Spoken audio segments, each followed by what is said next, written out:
Good evening, Josh. Good evening, Jordan. And good evening, Daniel. Yes, I do have a couple of packages. One of them from your homeland, Daniel.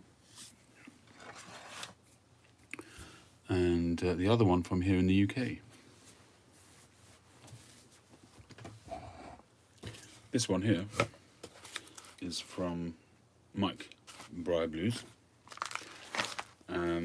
A while back he asked me if I'd be interested in a couple of acrylic rod stock that he had lying around. I said, yeah, sure, no rush, never, I must say it does weigh a lot. I don't know if this tube weighs a lot, and I don't know how many rods he's got in here, but I've got to tell you, it weighs quite a lot. Let me see if they've actually written the weight on it anywhere.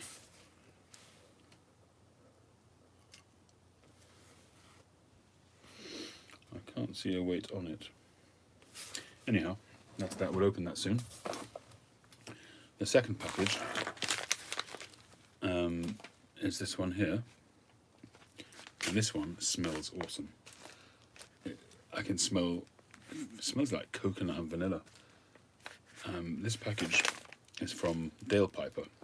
Now, Dale Piper, he's been trying to get some 3 Nonna. Excuse me. Hey Steph and Skip, how you doing? Badger Ash, good evening. Tree. So he's been trying to get 3 Nonna pipe tobacco for a while.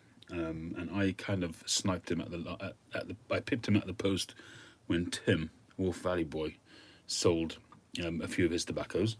And he sold me a tin of the 3 Nonna. But unfortunately it had mould. And Tim immediately refunded me the money. And he's, I believe, getting it back from where he bought it from, getting a refund back. But in any event, Dale Piper, he's been trying to get this 3 Nonna. He's got this, it's kind of, it had become something of a unicorn blend for him. He's been trying to get it. He remembers 3 Nons of old, not the current stuff, but the older version, which he did send me an email. I can't remember exactly what he said, but it's something to do with his childhood, maybe a parent or a grandparent or an uncle or something like that who smoked it. In any event, he managed to get a tin of the stuff, and we kind of reversed roles. So he said he'd send me a sample to try. So hopefully there is a sample of that in there, but there is definitely something aromatic in there. It literally smells of a pina colada.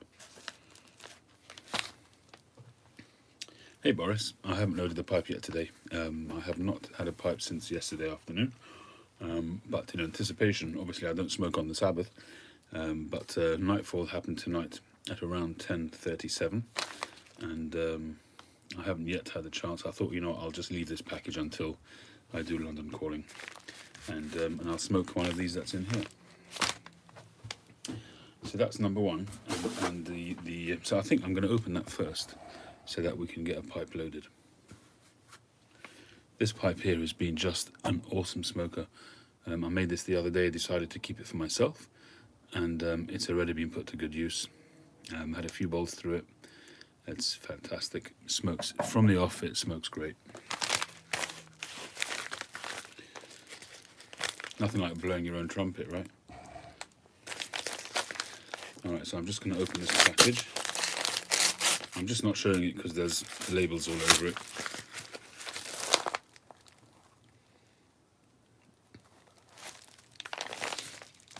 Daniel, in terms of a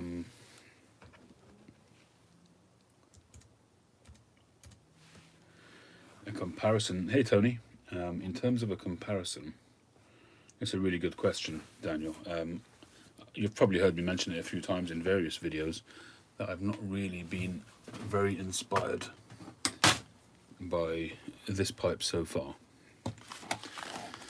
Pipes take their time sometimes to give themselves to you, and sometimes they never do. And maybe when it goes to the next pipe man, it gives themselves to them straight away. It's just one of those things. It's just the way it goes in the pipe world. So far, this one, just mentioned you, Tim. You missed it. We were talking about the whole 3 Nonna situation, and the roles have been reversed because I was going to be sending some to Dale Piper, and he's now sent me a sample. Well, at least I think he has. I'm about to reveal the contents of his package.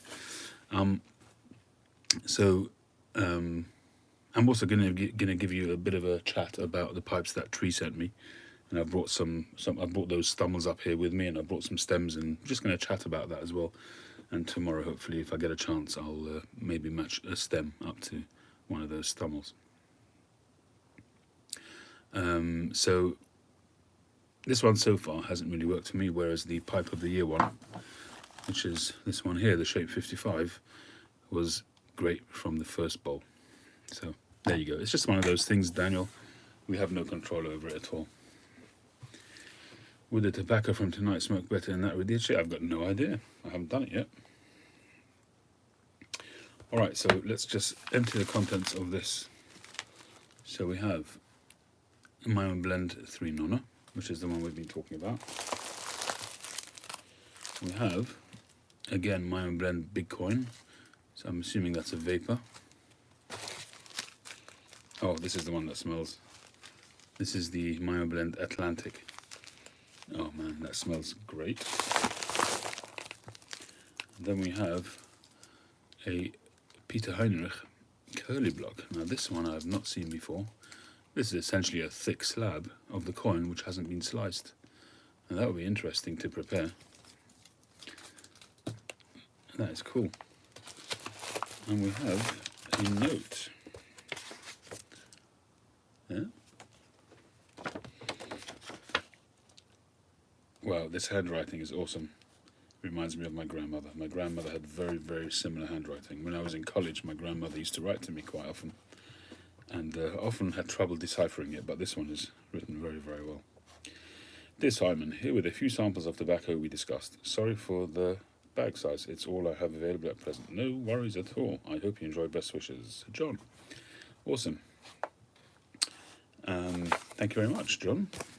There we go. That's the little package from Dale Piper. And so let's have a little, where is it, 3 Nonna.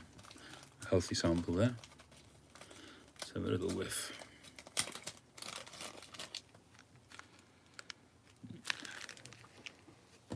Yeah, so you immediately get that, in North Country, you immediately get the farmyard kind of aroma straight away. And you've got lots of these little curly coins, much smaller coins, very much the same as 3 Nons. So the rope would have been like a rope kind of diameter, and then sliced into thin slices. So that's the 3 Nonna. Peter Heinrich Curly Block. I have to be honest, maybe my nose is a bit off. I'm not getting much. Or maybe it's been tainted by the Atlantic blend.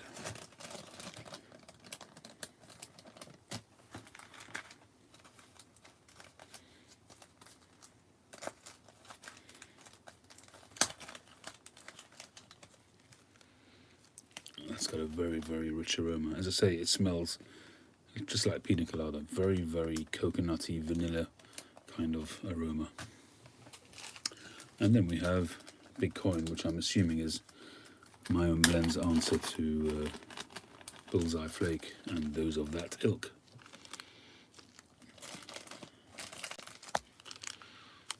Like I said, not getting much aroma on that at all. I'm going to have a quick look.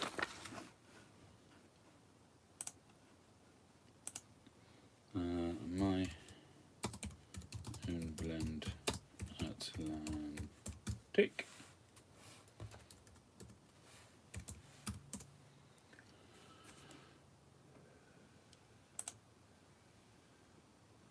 Okay, so this has got Black Cavendish, Burley and Virginia, and it has cocoa, chocolate, nuts, beans and rum. Okay. I definitely got coconut there. Really did. I mean, it says cocoa and nuts, but it says it separately. Right.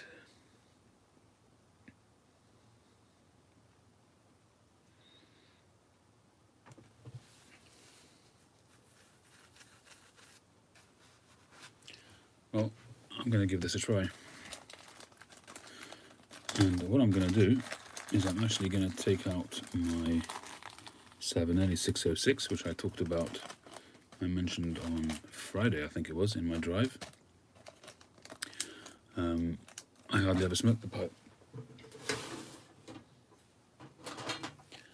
And seeing as I've been smoking aromatics, there's no excuse not to smoke it. So there it is, it's Savinelli 606.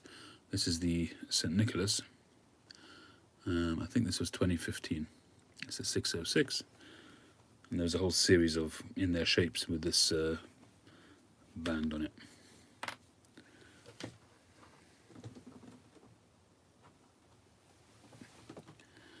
It's been a while, so I'm going to give it a quick refresh.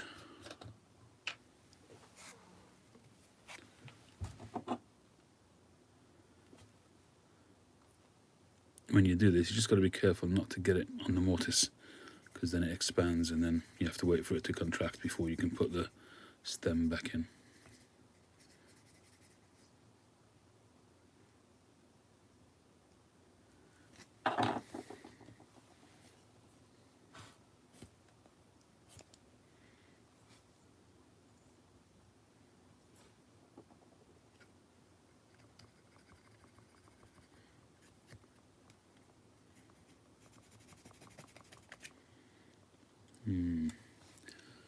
I think we'll have to go again.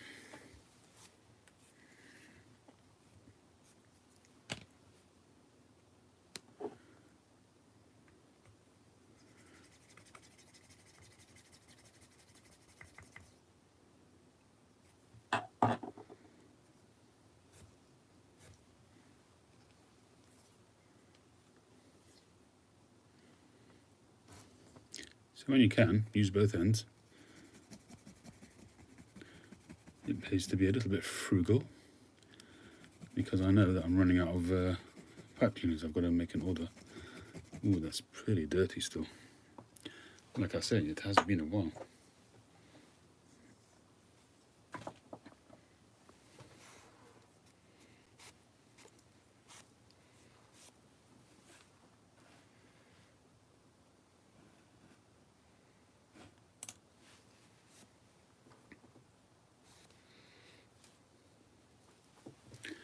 You're surprised to see this. Why, Glenn?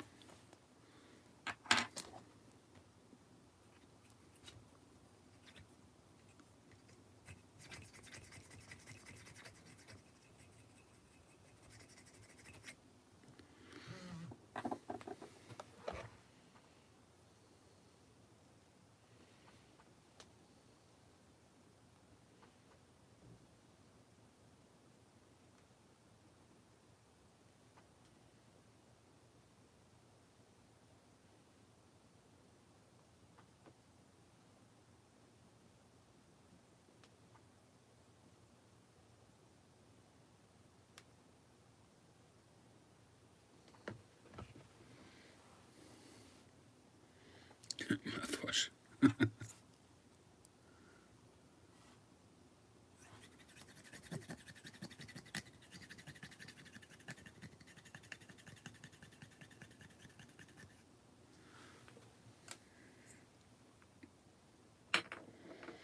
I think I do have a.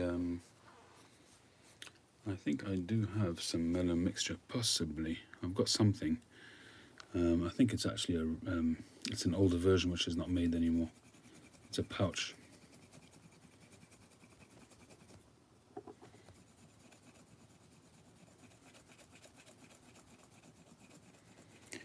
Well, if it's an aromatic, Charlie, I wouldn't leave it too long.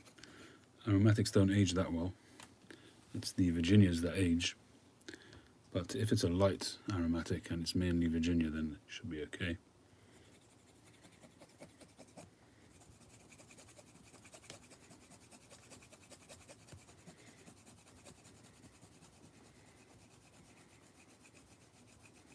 Just give me a second, Daniel.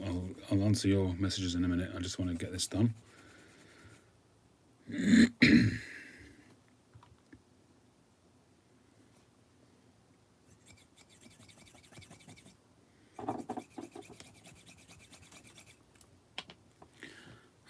We're getting somewhere.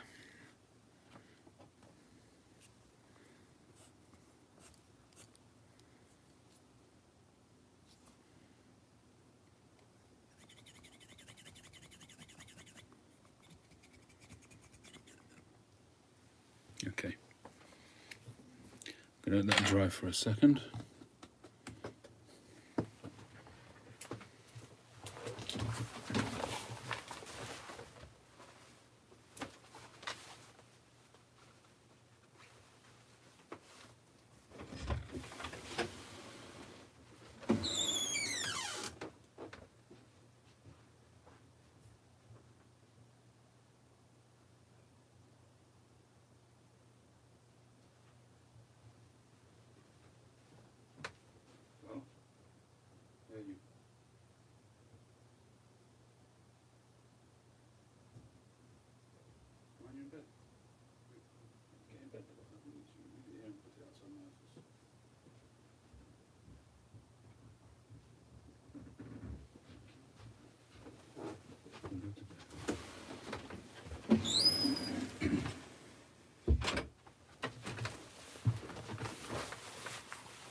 Okay, well, nose grease is good for the outside, I guess.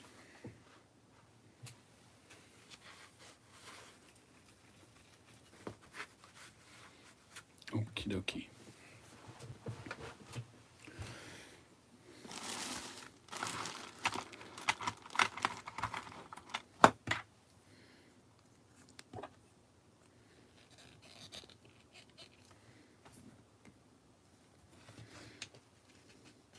Moisture's not bad. It's not too wet. I'm only going to put a bit in. This actually has got a really large bowl.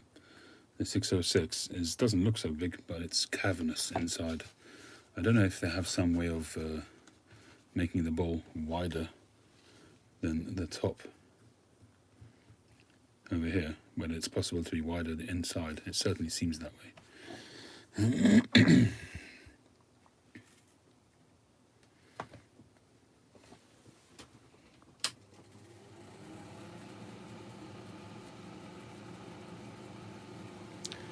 So this tobacco is, I've just received this package from Dale Piper. He sent me 4 samples, and this is the My Own Blend Atlantic, which is a very, very aromatic tobacco, but it's not goopy. The tobacco itself is dry. It's not covered in syrup or anything like that.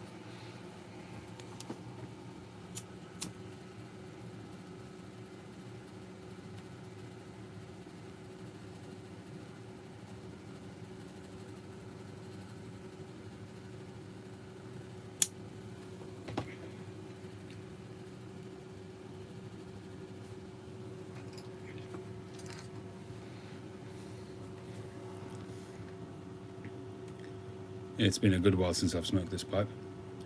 It's like coming home. Hey, Maui.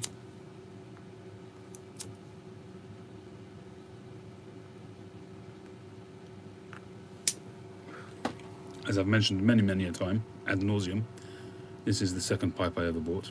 And when I first got it, I smoked it all the time.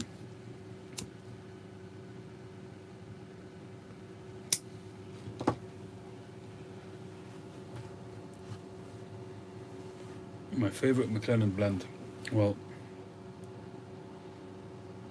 Daniel, I've been through various different stages in this hobby of ours. My first, as I've mentioned again, also ad nauseum many times, my first interaction with McClelland was the Frogmorton series. And the first time I tasted it, I was disgusted by it. It was the first time I'd tasted anything with Latakia. Didn't touch it for a long time, and then fell in love with Latakia. I enjoyed Frogmorton Cellar quite a bit, but I was never really blown over by the Frogmorton series. I enjoyed it from time to time, but it was much later on when I got to enjoy McClelland Virginias, which would have been around the end of 2017, which is when I moved over to 9mm filters, and my smoking world changed, really did. So many blends which I couldn't smoke beforehand because of tongue bite, I revisited and tried again, including a tin of 2014 Christmas cheer sent to me by Stutter, Cynthia and Susan. I still have that tin. Still got a couple of bowls left in there. But that was the one which really got me into McClelland.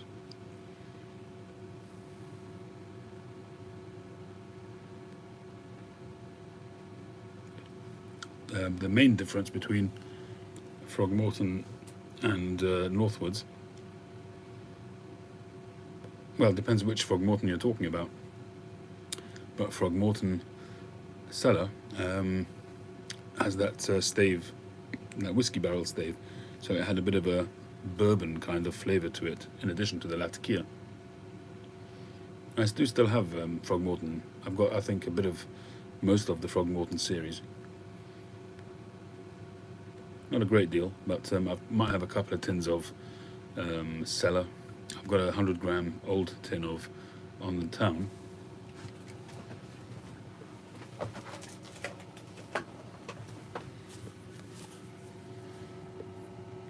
This is Frogmorton On the Town, and this one's from 2009, so that's 11 years. That should be awesome. The 5100 that you sent me, Maui, I still have some of that left. I'm cherishing that, smoking it really slowly. I'm sure the Latakia ones, the Frogmortons, will have changed. Latakia ages very nicely, it really does. It softens and mellows and smoothens out. Should be really good.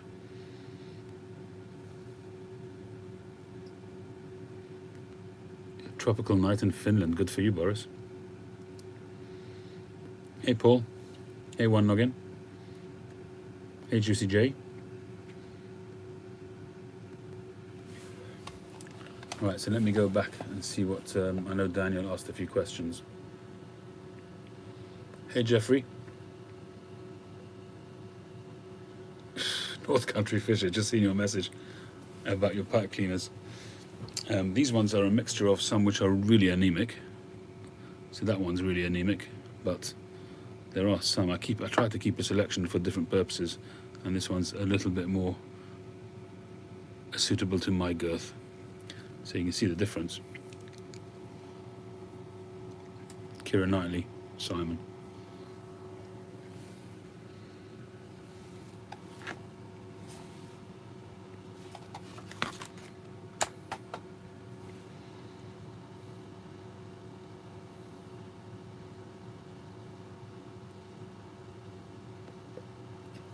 Daniel, you asked me about reaming pipes.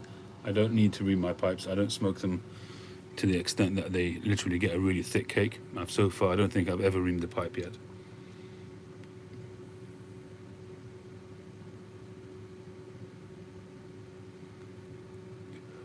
Thank you, Daniel. That's very kind of you.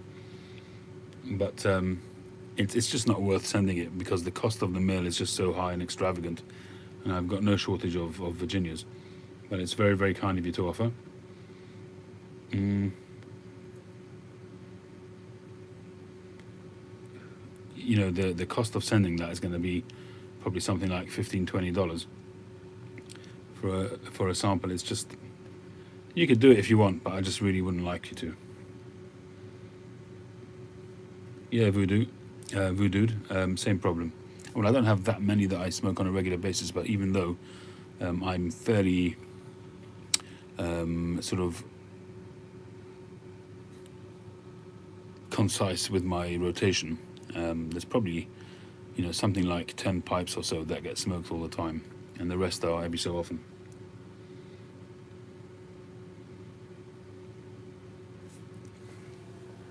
So far, this blend is very nice. It's tasty. It's very exotic-y, but it's not blowing me away. It's okay.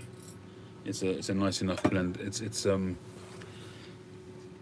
put it this way, the McBaron Vanilla Cream and the Blend 131, somehow or other you still feel that tobacco. You still get the tobacco flavor. You still feel like you're smoking a proper pipe tobacco. This one, although it's not goopy and it's made very, very well, and there is tobacco there as well. I mean, obviously it's my first ever smoke of it, but initially I would say that it's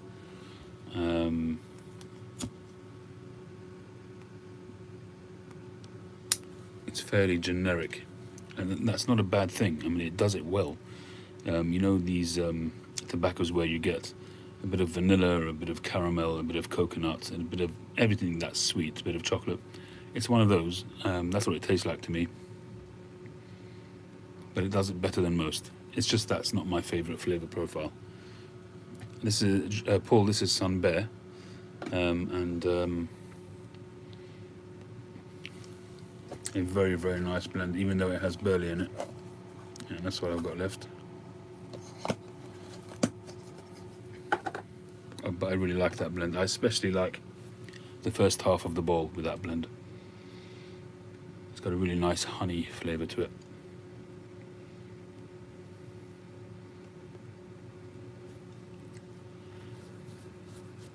Doghouse was broken into, oh my.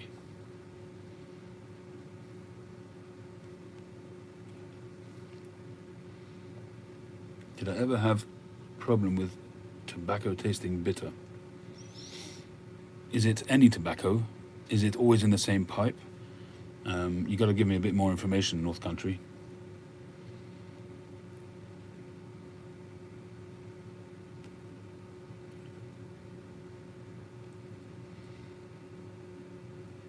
Daniel, there's so many.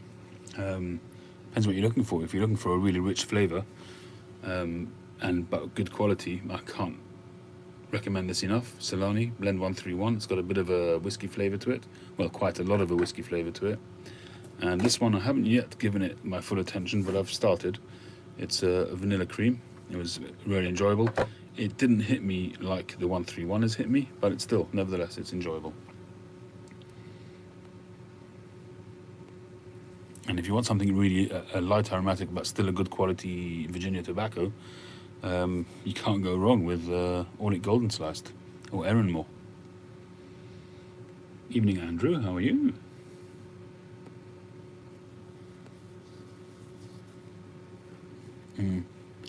Well, if another tobacco tastes good in that same pipe, then obviously you can rule out the pipe. It could just be a bad batch of tobacco. It can happen.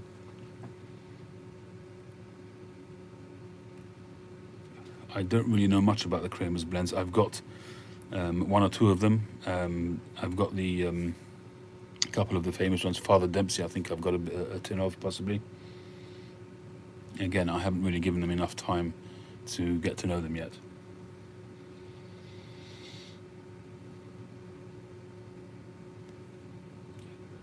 In terms of being similar to OGS, I would say try Erinmore Flake, not the mixture. But it's a little bit more flavorful than OGS. There's a little bit more aromatics in there. But I actually enjoyed Erinmore. Probably was the first sort of way into the aromatics for me. Good evening, Kev. I would say that Erinmore was the first one. It was actually Erinmore Mixture, which was the first one. I got a very old tin from the late Danny Shaw, and I smoked through that tin so quickly it surprised me. Caught me by surprise.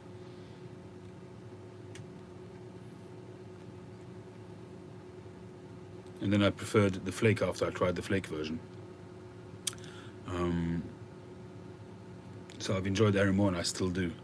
And that is actually a tobacco which is good aged, even though it's an aromatic, but it's mainly Virginia. And there's a little bit of, I think there's possibly a little bit of burley in there as well. But if I could get some aged Erinmore flake, I'd really jump on it if I could. It's not an expensive or rare tobacco, it's just that with a bit of age, it's just nice. All the best, Maui. Your pipe is all packed up. Actually, I was thinking about it today, and I've got a feeling that I haven't stamped it, and I think I did that to you once before, so I'm going to have to open up the package and make sure that it's stamped. So I spent the whole of yesterday afternoon packing up pipes. It took so long that I missed the post office, so I'll probably go on Monday. The pipes were sitting here, were building up. The ones that needed to go to the post office. I haven't been for a week or two.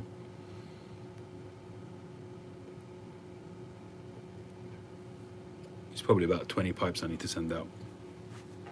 Several of them are going to single customers. You know, some have more than one. but still quite a lot of packages to go.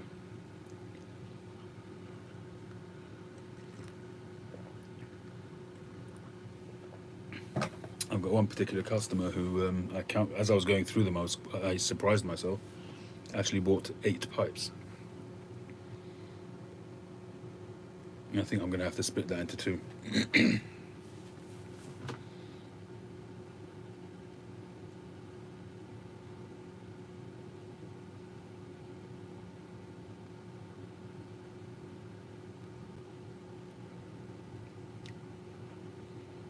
Yeah, Maui, besides for looking good, that pipe, it should smoke really well. The drill on it worked out really excellent. Very happy with the pipe overall.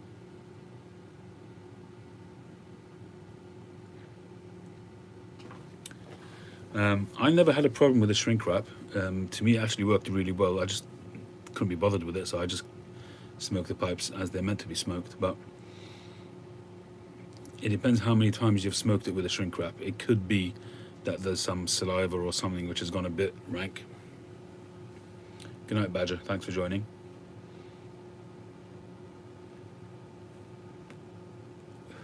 I mean, whenever I removed the softy bits, all the the softy bits I think were worse culprits than the shrink wrap, because the shrink wrap really gets on it really tight if you do it properly, and you shouldn't really let too much under there. But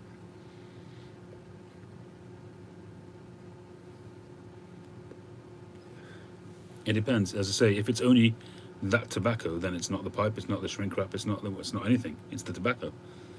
I don't remember if you answered that question. If it was just that tobacco or everything in that pipe tastes bitter.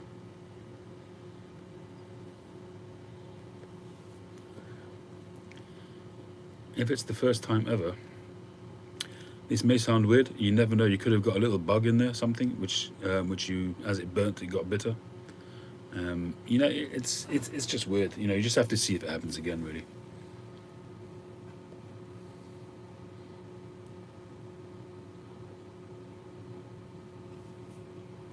Okay, in that case, I won't. Maui, if you're sure about that, then I won't open the package up. It's all packed up and ready to go, sealed up.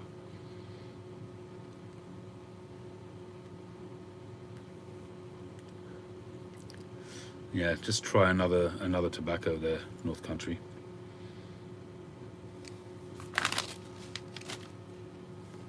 Actually, this tobacco is becoming more pleasant than it was in the beginning. It's settling down a little bit.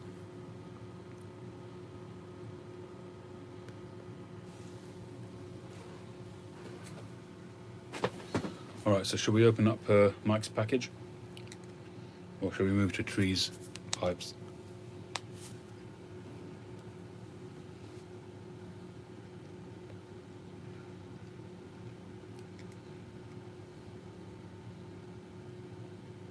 Evening, Phil. How you doing? You managed it early on for a change.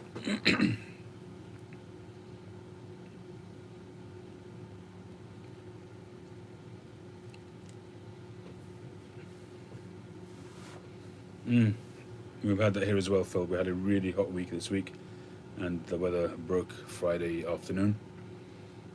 And it's been a lot cooler today. Been a bit humid, but a lot cooler.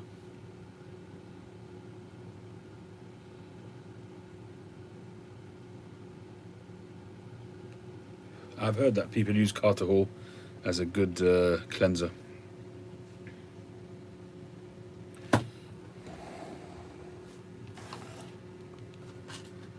Table's looking a little bit busy at the moment. Okay, so I've got this tube from Mike at Briar Blues. Hi, Couch. So let's crack this open. Got one of his lovely stickers on the end there.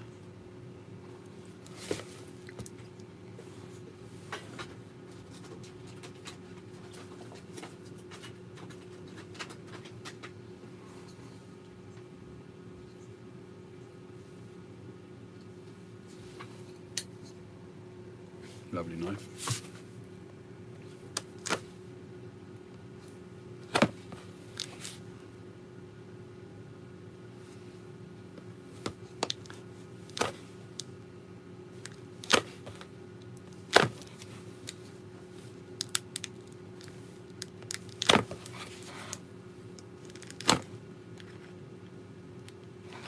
It's really packed this up like Fort Knox. Oh, my favourite.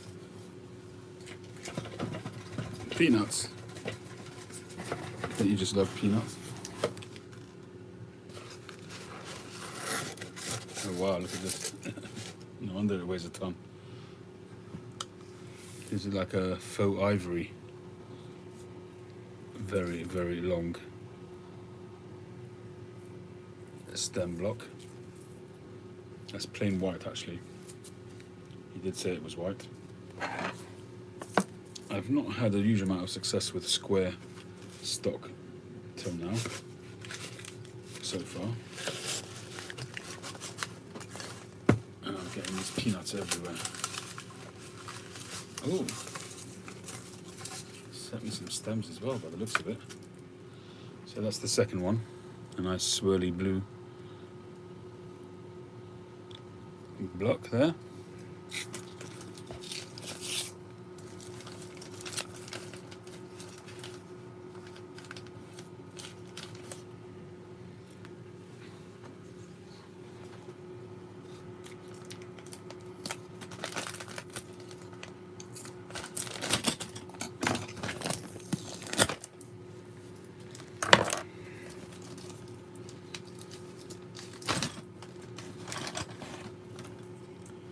So we've got a little fancy stem there.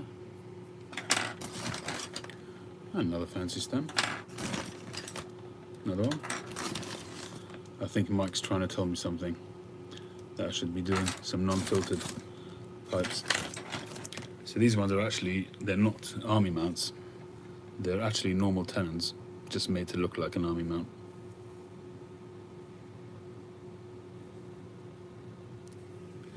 Ebonite. I don't have my calipers here, but I'll have to measure that. And if I've got a drill bit that will be close to it, maybe I'll do that. So I don't like faffing around with resizing tenons. I'm lazy that way.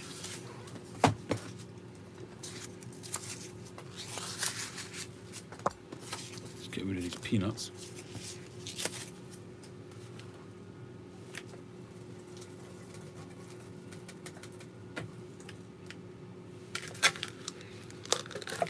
Well, Mike, that was awesome. Thank you very much if you do watch this back. So we have two nice big chunks of acrylic.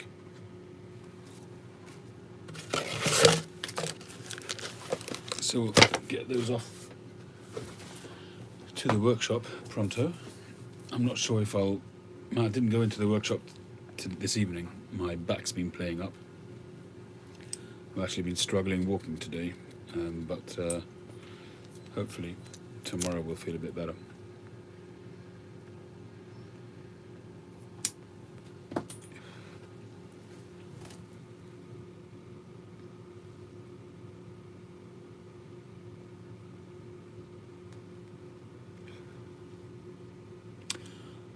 When it comes to making the tenons, gluing in tenons, I recently stopped using epoxy because it was just too epoxy. It was too much faff. And watching some videos of other people who have been making pipes for years, I see them using super glue. Now I know that super glue sometimes doesn't really work that well. The heat sometimes can make it loosen. But the super glue that I use is a gel version and it works very, very well.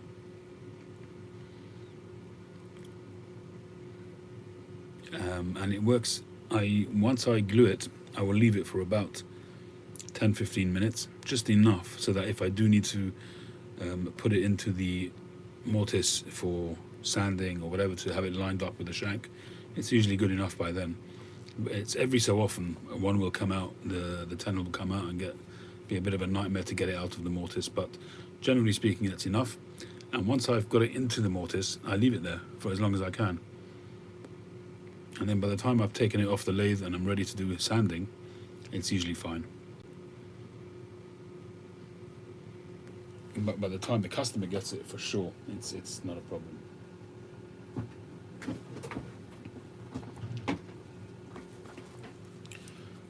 I use this This is Gorilla Gel, super glue gel. It's expensive for what you get. You get a small little bottle, but I've bought a bunch of them. Keep them. I keep one up here for, if I need to do repairs or anything like that. But the rest I keep in the garage, and it works very well. I bought a bunch of the epoxy as well, the 2-part epoxy, but I find that to be a bit. It's just too messy.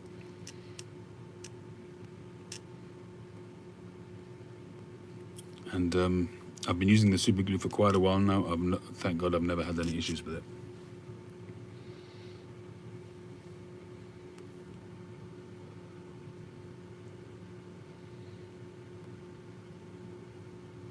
You spin it for 10 minutes.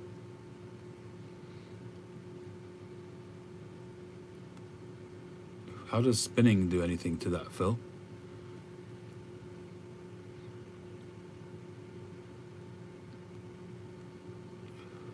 No, it doesn't dry in the bottle because it's got a little pin in the lid which keeps the hole clean. But this glue you couldn't spin for more than half a minute because it's super glue. It dries very quickly. So there's a little pin, you won't be able to see it, but there's a little pin right at the end which keeps that hole clear all the time. So even if you've left the bottle standing for a couple of minutes, you just get the lid on and make sure you screw it tight, and that's fine. The only thing with this glue, Andrew, is that if, for instance, your drill hole for the tenon is maybe a little bit tight and you're struggling to get the tenon into it, you just need to be pretty sharpish, because if you imagine, if you're gluing that tenon in, it's plastic on plastic. Plastic on plastic bonds very, very quickly. So you have to be just pretty sharpish. I actually put a lot of glue on it because I don't want a customer coming back with it and saying to me that it's loose. So I put a lot of glue. Obviously, most of it gets pushed out as you put it in, but the tenons that I use ribbed ones. You can get smooth and ribbed, and the ribbed ones means that the glue is actually going in between the ribbed section, and that holds as well. It grips it a bit better as well. So I always put in more glue than is necessary, and when it's forced out, I clean it. And obviously, you have to clean it and make sure it doesn't block the draft hole. But it works very, very well. I've not really had any issues with it at all.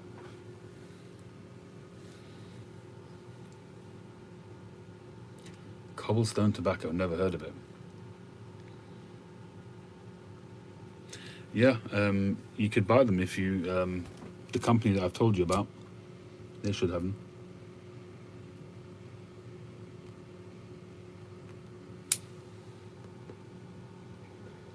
Using Delrin rods, well, I think that's more risky, because if you get a guy who's chugging his pipe and smoking his pipe really hot, then that could soften it. You might be better off sticking with the epoxy in that case.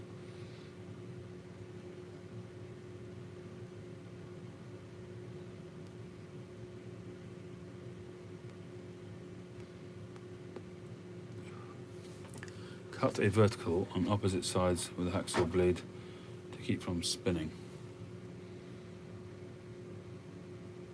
When you say cut it, do you mean cut it and then fill that with glue, so that there's a bit of glue going from the Delrin into the wood?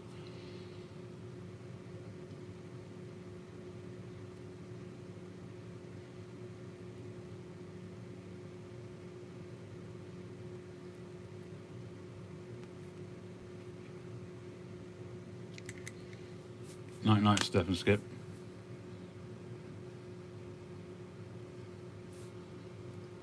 The tenons I use are nylon.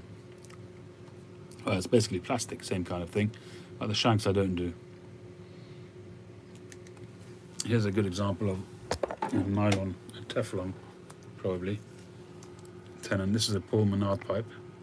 It's the one that got wrecked in the post, which I'm still claiming for. So there you've got Teflon or nylon tenon and mortise. But I haven't noticed Paul doing that with the more recent ones.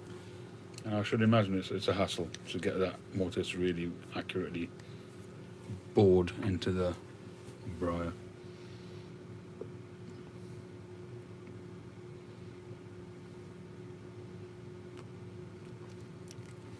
It was a beautiful pipe, North Country. Nicely stained. A beautiful ebonite stem. Lovely grain.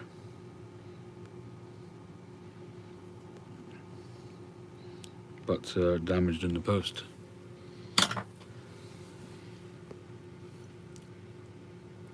Yeah, I mean, if you've got a male and female Delrin, then you should have no problem breaking down the pipe, even if it's hot, because there's no expansion.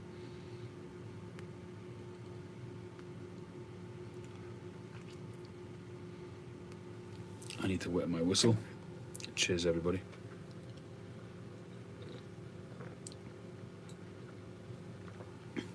This bowl is nearly done. Once that's done, I'm going to hit the 3 nonnas and see what that's like. And I will smoke it in the latest pipe that I've made. I've been smoking this a lot since I made it. A gift to myself.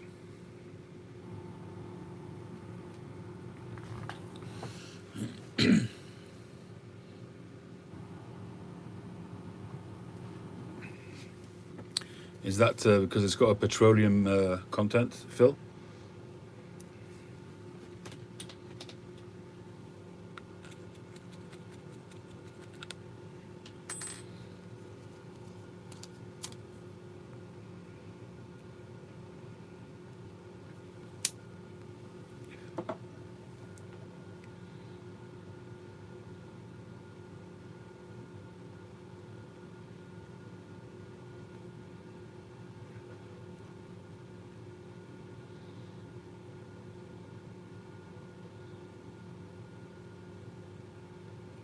Right. Interesting.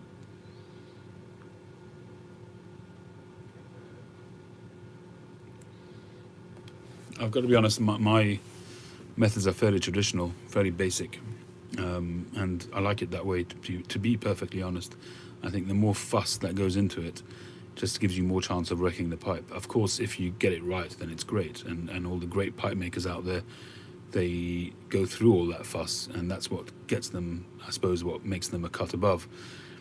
All the fancy godets and the flocks and all the silver mountings and all of that kind of stuff. Whereas mine are fairly, in terms of fanciness, I mean, I put all my effort so far anyway, in as much as my skill allows, into the shaping, into the staining, trying to maximize the grain and that kind of thing.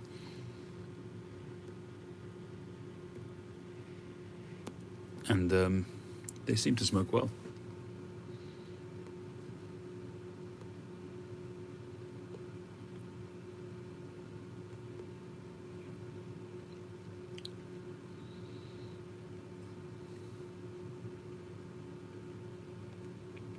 Yes, Voodoo, that's a really big temptation. It's really hard. Interestingly, I was preparing a pipe on Friday for one of my customers, and I said to him that if I could choose any of the pipes that I'd made recently to keep, this would be it. And this is the guy that bought 8 pipes, and he's got some really, really fancy pipes in there. But for me, I'll show you the pipe because it hasn't yet been packed. This one's just been stamped up.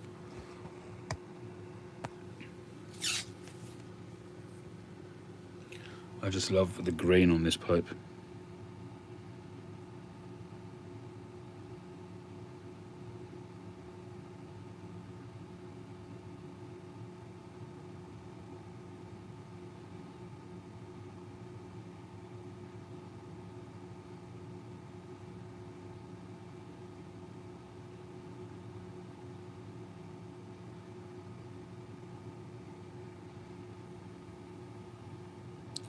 So this is an LCS, I've given it 2 stars.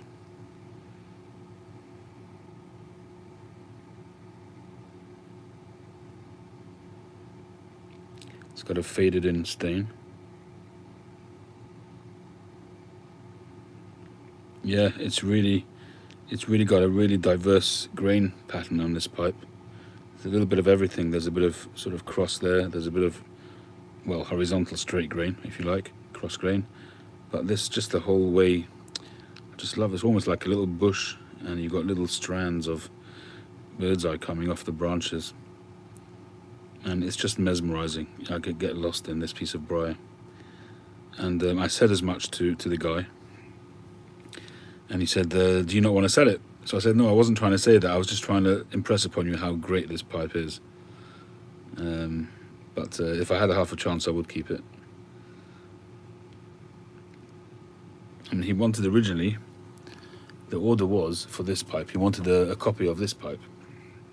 It was a Danish style pipe. But because of the way the grain was, I reversed it. And I did the rustication on the shank rather than the bowl. I just couldn't. I couldn't bring myself to rusticate this. And I explained this to the customer beforehand, and I gave him the option of keeping it or not keeping it. And of course he said yes. But yeah, if I could, I would keep this pipe. Just a great pipe. The shaping came out beautiful. Nice thick walls, slightly domed.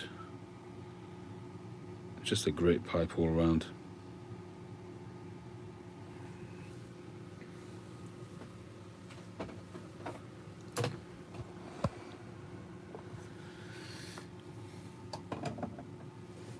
Right, where was I?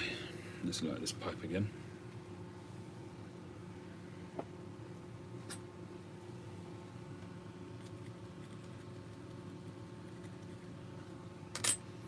Hi Ken. Ken is very scientific about stuff, so as you can see.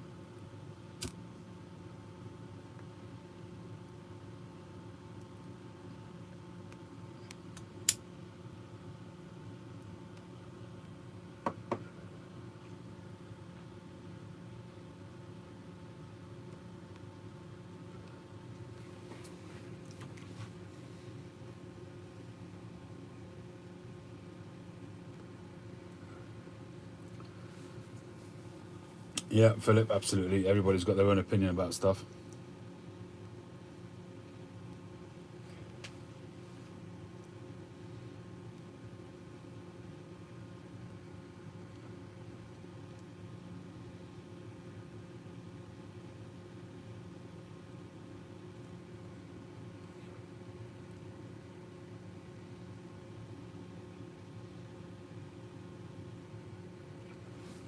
Daniel, I just realised that's what Phil was answering, sorry.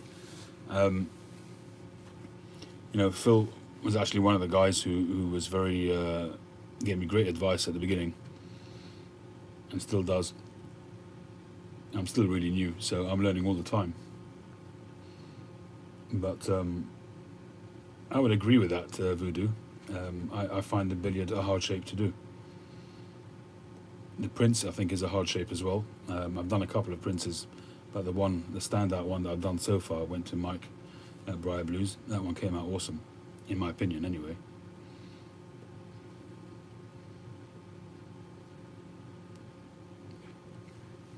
But yeah, I do find the billiard the challenge. The last one I did, where is it?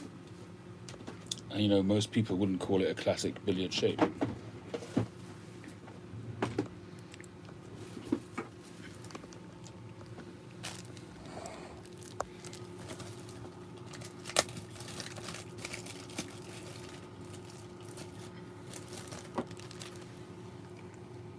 This is the last billiard I did, but it's not a classic billiard because it's got a bit of a shaped contour to the shank.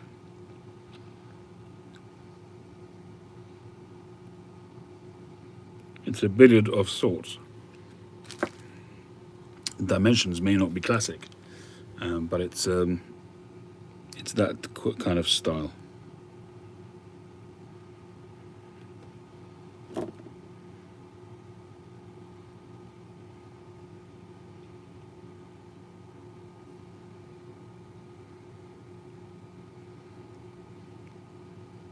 This one is available, by the way.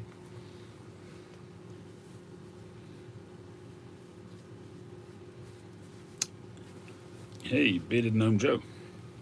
Long time no see.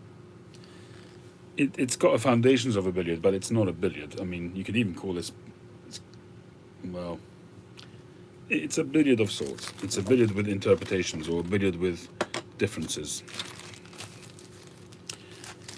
And I think that I've heard many people say, and I've read it many times, that Tom Eltang, when he trains people in, he gives them a shape to do, maybe a billiard or a Dublin or something, and they'll do it. They'll work hard getting the shape until they get the shape right. They'll do pipe after pipe till they get it right, till he's happy with it. And then when he gets one and he sees one that they've made a good, decent one, then he'll say to them, "Fine, now make me 20 exactly like that." And that's where you really get some training. What have I done with my pipe?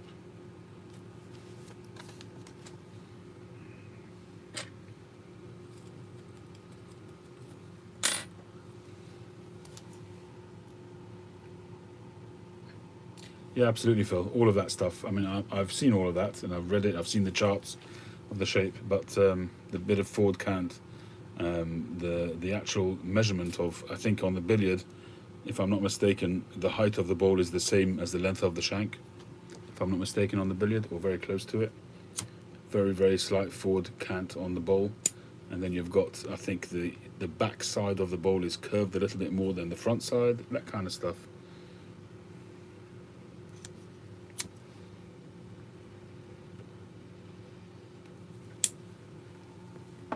I did get once, somebody sent me a comment about a pipe that I'd made, which I called a billiard.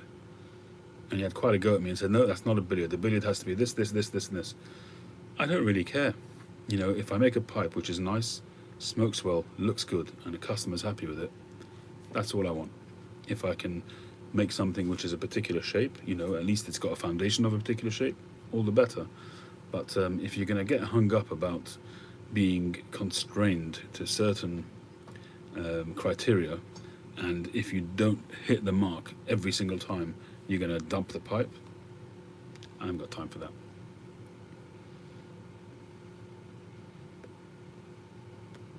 A Canadian is somebody who wants to move to America.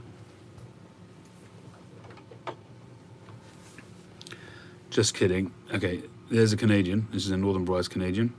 So what you get in a Canadian is generally a flattish kind of shank and oval kind of shape. It's like a flat oval shape. This one is not as flat as they can be because it's a 9mm, and you'll usually have a short tapered stem like that. A Lovat is a billiard type of shape, but with a longer shank and with a short saddle bit stem like that. That's a Lovat. And there's lots of different variations of the billiard shape. These are all variations of the billiard shape. Then you've got the Liverpool, which is essentially the same as this, but with a round shank, if I'm not mistaken, rather than the oval. Or maybe it's got a saddle bit. I don't know, I forget.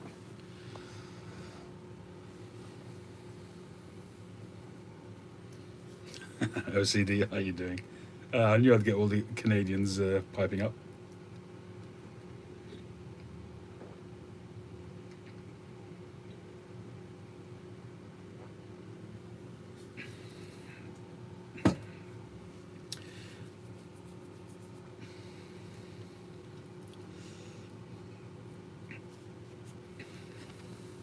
A Bulldog and Rhodesian, as far as I know, again, I'm no expert, but as far as I know, a Bulldog and Rhodesian are the same, except a Bulldog has a diamond shank, and the Rhodesian has a round shank, I believe. But they both have a tapered top of the. See, this is a Rhodesian. So both the Bulldog and the Rhodesian have this sort of tapered top with the rings. The Bulldogs often tend to be come to a sharper point. And this will be a diamond shape rather than a round shank, if I'm not mistaken. There you go. The expert has confirmed it, Phil.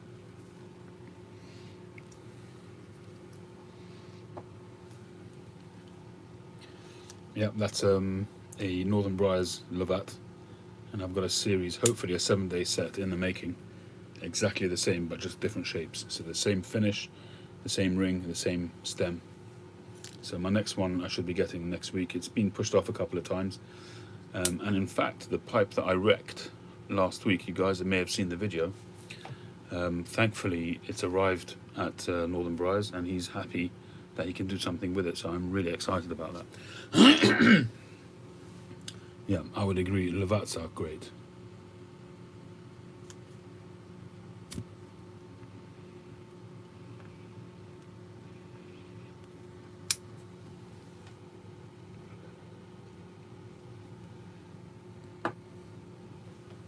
I'm not sure what it is about Levats, but it is a very attractive pipe. Maybe it's because of it's got a lot of briar there, and just the shapeliness of the stem. I don't know.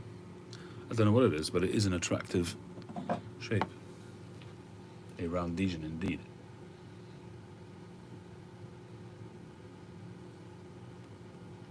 Elegant, yeah. I think a Canadian is also elegant.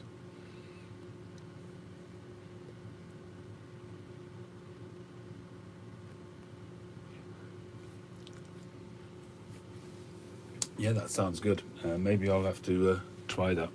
I've just been really lucky with the briar, and a lot of the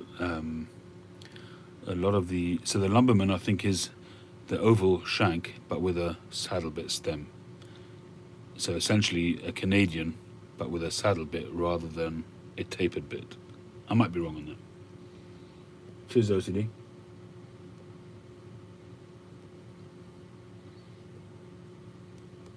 Yeah, so I've been very lucky with the briar, and it's just been really hard for me to rusticate pipes when the grain looks good. So I haven't rusticated that many pipes recently, but yeah, I do like a rusticated finish. I really do.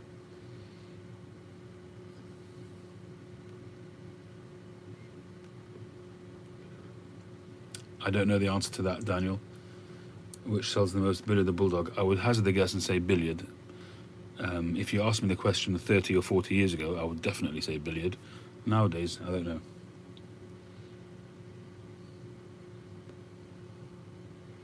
A lot of Canadians speak French, Paul.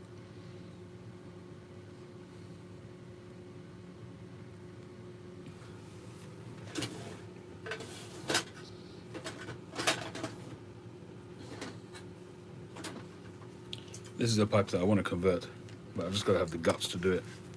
This is another Paul Menard pipe, which has Scott tomato. Really beefy shank on this.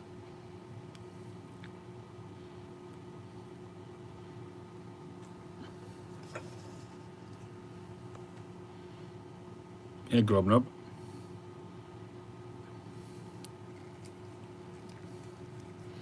So this one has got the Teflon tenon, but not mortise.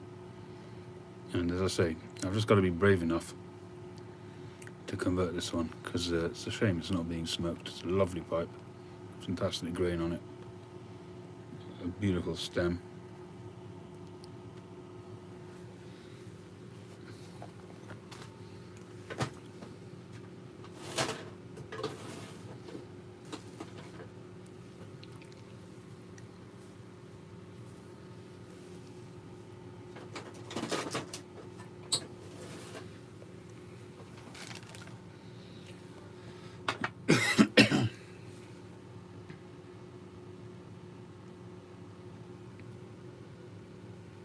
Well, for pencil shanks, I would certainly understand that. Okay, that's the end of the bowl.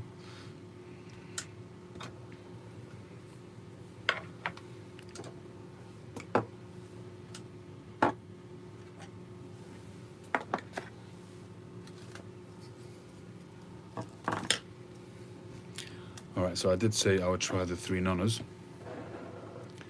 which Dale Piper sent me very kindly. I am intrigued by this Peter Heinrich curly block.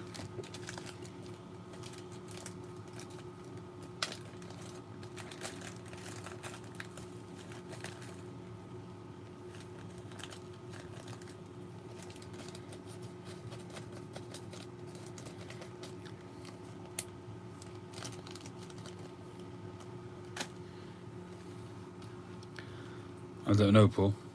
You can't just use any wood. Phil knows about this more than I do, but I know that there are some woods which are toxic, exotic woods, which is one of the reasons why I sent that pipe that I made off. And Ian Walker is going to remove that shank extension that I put on it with the palm wood.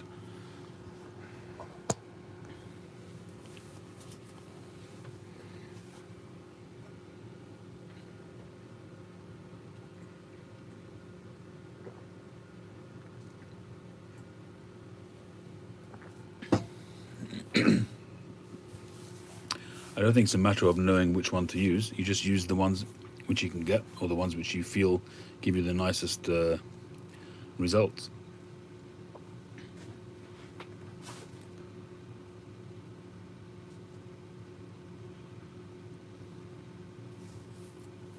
I started off using Greek briar right at the beginning. And also you have to, it depends on where you're buying it from, so I suppose sometimes you can get rubbish. The Greek briar that I got was mostly rubbish, and it was good for rustication, and sometimes you couldn't use it at all because the crack went right through or something like that. But I've been using Mimo for a while now, and I've been very, very happy with it. I've got a bit of Corsican briar, which has so far been good as well. And I'm not sure if Mimo's is Corsican or not.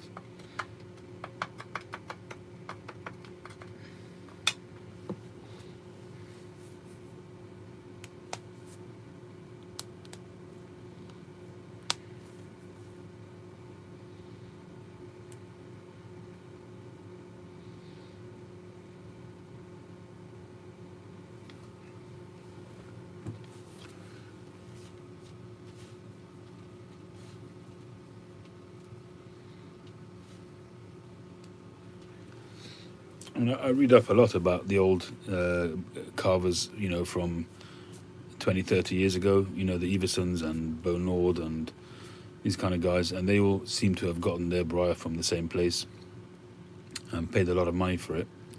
I don't know which one that was, whether it was Algerian or Corsican or whatever it was. But they do say that the briar nowadays is not as good as it was. But whether that's true or not, I've got no idea. I don't have enough knowledge about that.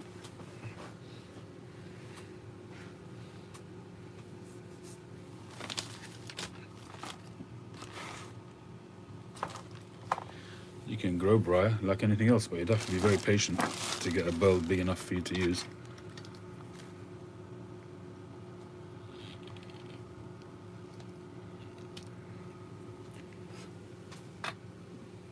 Well, maybe I was just getting rubbish Greek briar.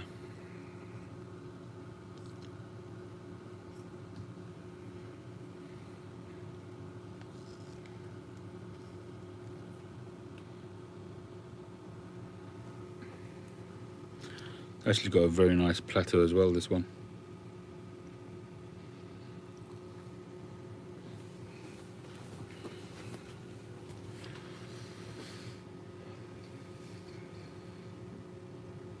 I think most people, Daniel, when they set out to make a pipe, they will have a shape in mind. Otherwise you just get lost. So you'd have to have a shape in mind, but how the actual shape ends up will depend on the quality of the briar and where the grain is to an extent, depending on how you make the pipe. If you drill first, then you're a little bit limited, but which is what I do. But if you've got any cracks or sand pits and stuff like that, then you may be varying the shape to be able to get a nice clean block of briar. But I do think, in my limited experience, that you have to have a shape in mind before you set out to make a pipe.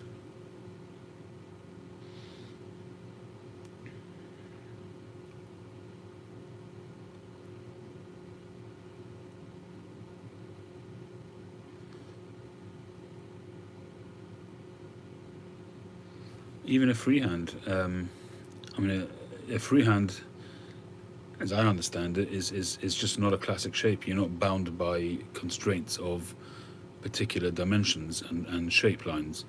But you still have to have an idea in your mind. Obviously, that can change a lot when you actually make the pipe, but you have to have, I think, as I say, in my limited experience, you have to have an idea.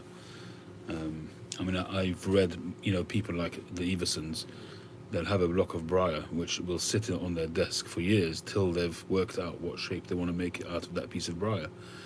And then once they get into the block, they may end up not being able to complete it because of the block quality. But I think you have to have an idea of a shape.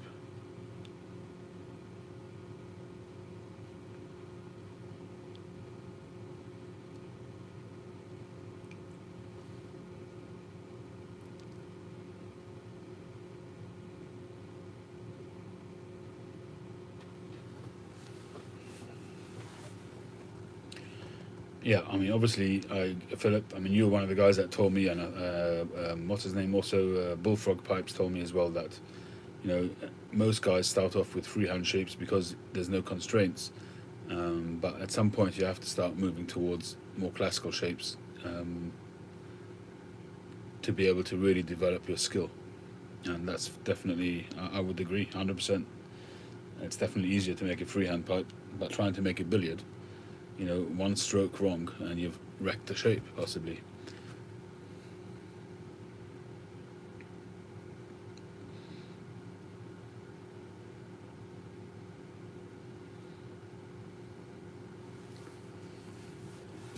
Oh, I guess you'd say calabash is not a freehand shape. No, you're following a particular design.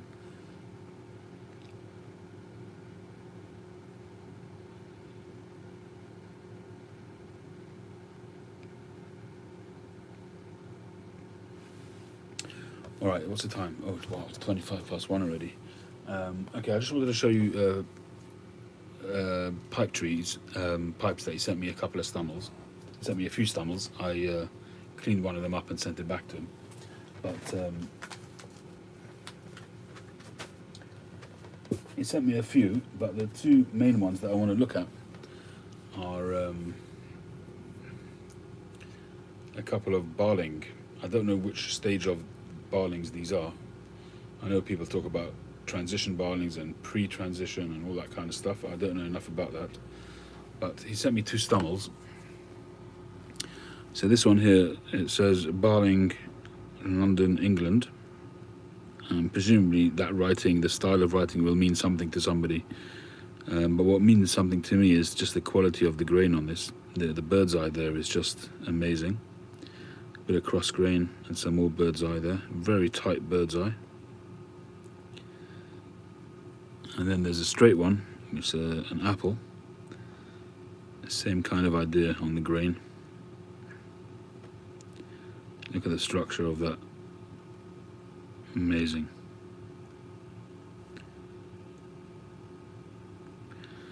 So I've been kind of deciding what I'm going to do with these, whether to respect the original stain and just freshen them up, maybe just buff them a little bit, make them a little bit brighter and polish them, or whether to take it back to the wood and give it a new lease of life. So I don't know if this is how old these are. A little bit of a chip there, but it's not the end of the world.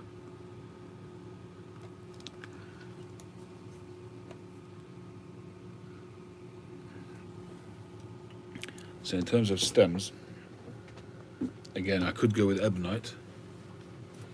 Yeah, I've been leaning towards that, Phil.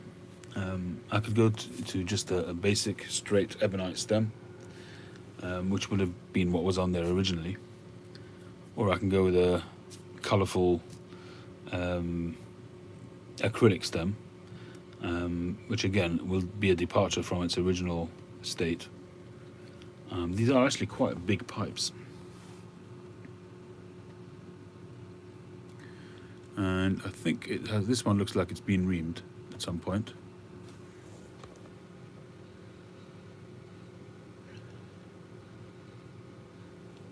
I'm just trying to smell the pipe and see what's been in this.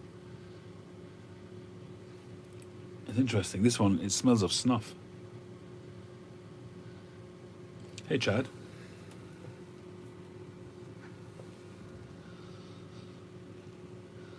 This one smells a little bit more generic, but that one definitely has something in there.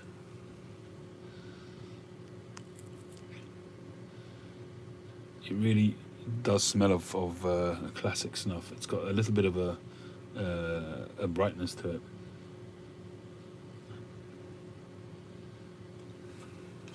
So this script writing means older or younger? Phil, do you know?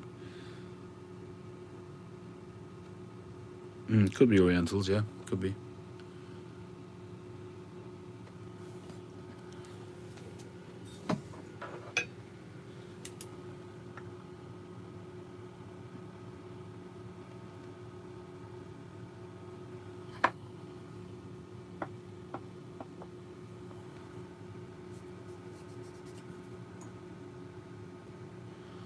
The draft holes look quite bright, I have to say. Quite wide. And that one's drilled quite high as well, the bent one. I was reading the Pipe Collector magazine from 2009, and Rich Esserman was talking about Baldy pipes, which go for an absolute fortune. And he was saying that you couldn't pass a cleaner through the ones that he was looking at the time, also drilled high, and those go for big money.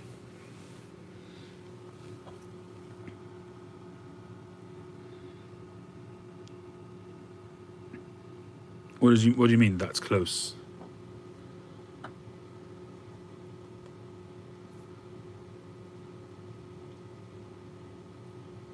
not sure what you mean by that, Phil.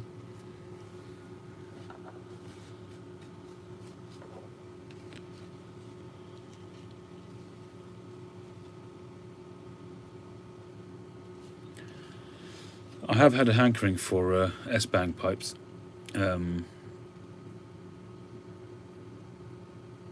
But I can't afford them. They're just too much money. So I can't really say what they're like because I've never had one. And Mike Bryblus, he commented on a few of my pipes that they have a bit of an S-Bang-ish kind of look to the junction area here, which was very flattering, but I've never actually held one. Maui's got a few, which I'm very jealous of. And I think he's even got a 9mm one. They did do quite a few 9mm pipes. They've hung up their tools now. They don't make pipes anymore, at least not in a commercial way.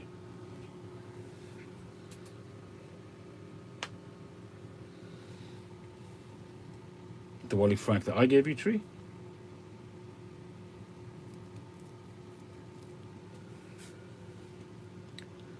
Can you use furniture polisher on pipes? I don't know. Ask Phil. I don't know. I wouldn't have thought so, but I honestly don't know.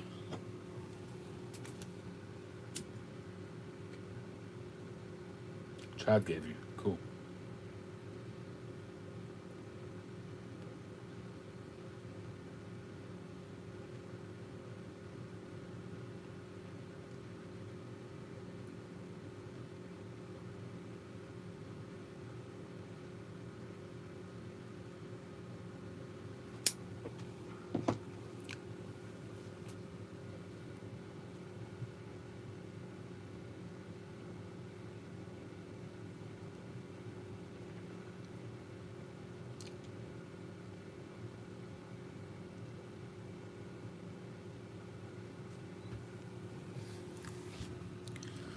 Tampa, Tampa, Tampa.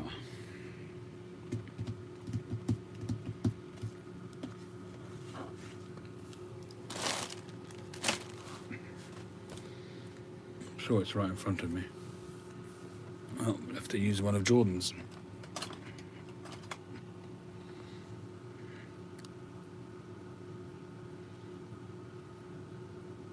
Oh, that I gave you.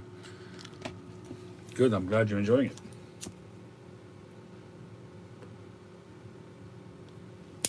As you can see, the grey cells aren't working that well. I can't remember what I give to people.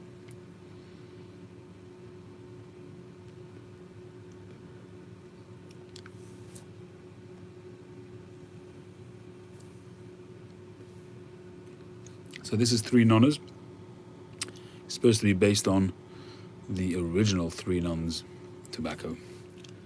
I haven't smoked the original 3 Nuns, so I couldn't tell you.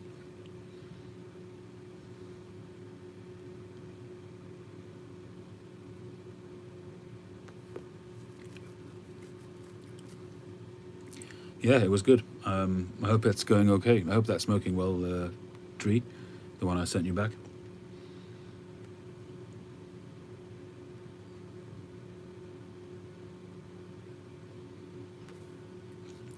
It's got quite a tanginess, this tobacco, which is, I'm assuming, coming from the Perique.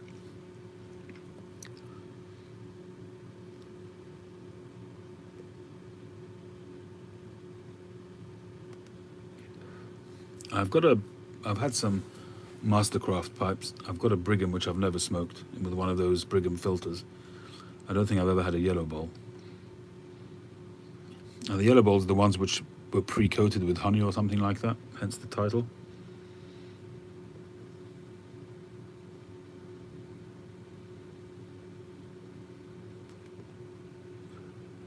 Right. Drill bore first and then draft. The bore and the draft I've considered to be the same. And do you mean the bowl, the chamber first and then the draft? I do it the other way around. I drill the draft. In actual fact, I do it like this. I drill mortise, draft, and then the bowl.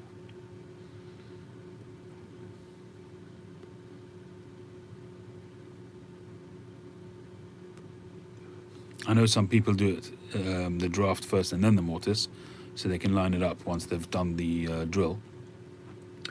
But I think what happens with that is that you end up trying to get the draft hole in the center of the mortise, and you could actually change the angle of where the stem is going to meet up with the pipe. And I prefer to do the mortise first, make sure the stem is lined up exactly as it should be, and only then do the draft hole. It does mean sometimes that the draft is a little bit high or something like that, but that's the way I do it anyway. Hey, Jimmy.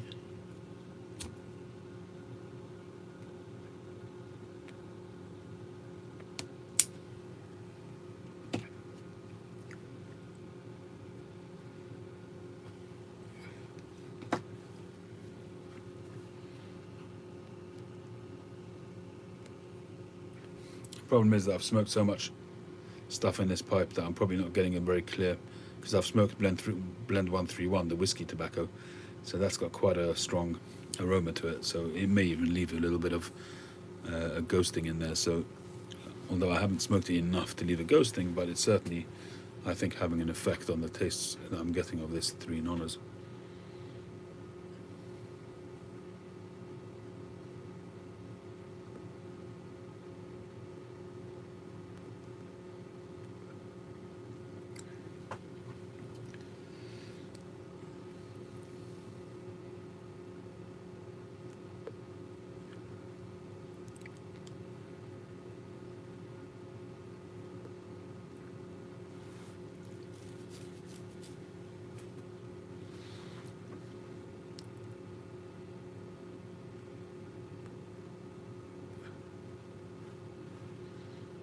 Mm.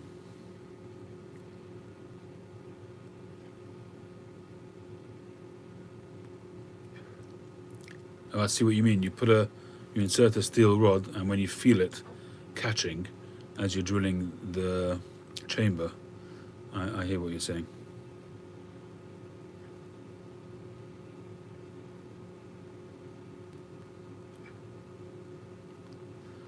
No, I haven't done that one, Jimmy. I'm not sure when that will happen, because to really affect a decent repair on that, I'd probably have to line the bowl, and the bowl is not that wide anyway. It's probably just an 18 mil.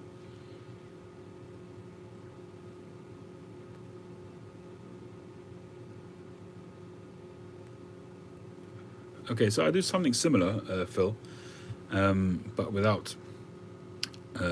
I don't put a rod in there and wait till it catches, because I drill the draft first. When I tape up the drill bit for the chamber, I tape it up early. So, in other words, I reach the tape before I reach the draft hole. When I reach the tape, then I just do it bit by bit until I hit the hole.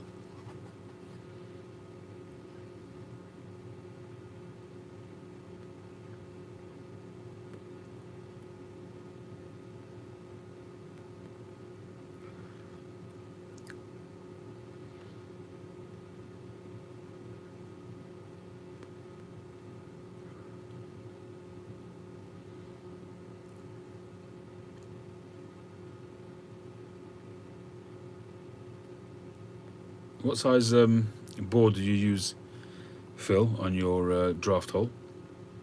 If you know what it is in millimeters.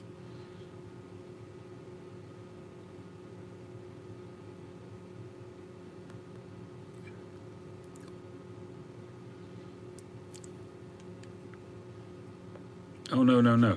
You wouldn't want to tape a rod into a spinning lathe, for sure not.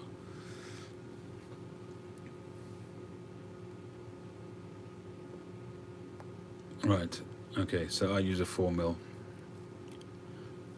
Yeah. So I'll probably about the same. 4mm, maybe 4.1 by the time it's in and out.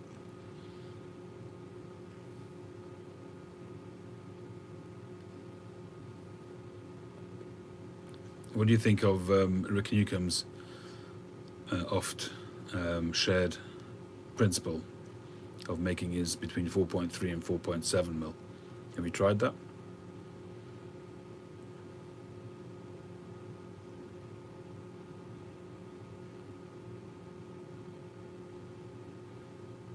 I do need to get a chamber bit which will allow me to do really steep doublings.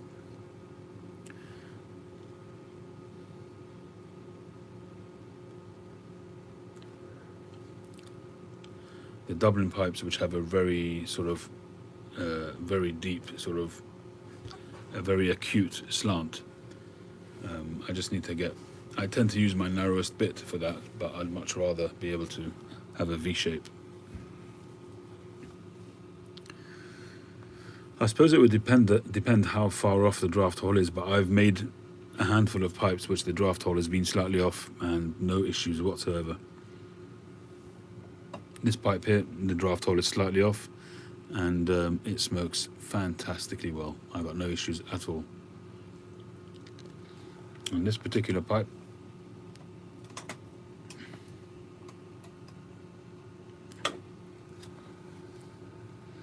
the draft hole is somewhere around there. So it's, the center would be there, and it's off. It's about 2 or 3 millimeters off, and it's absolutely no problem at all. And that could well be more to do with my shaping of the bowl and the shank than the drill being off. But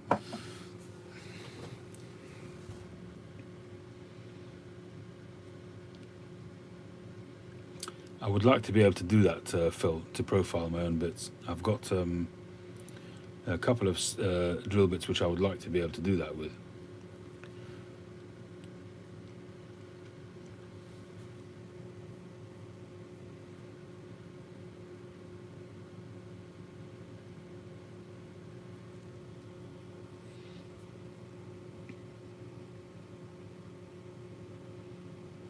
He said his theory about cake build-up in the shank. Oh, I see, and that's why you have to start off with a wider shank and with a wider drill.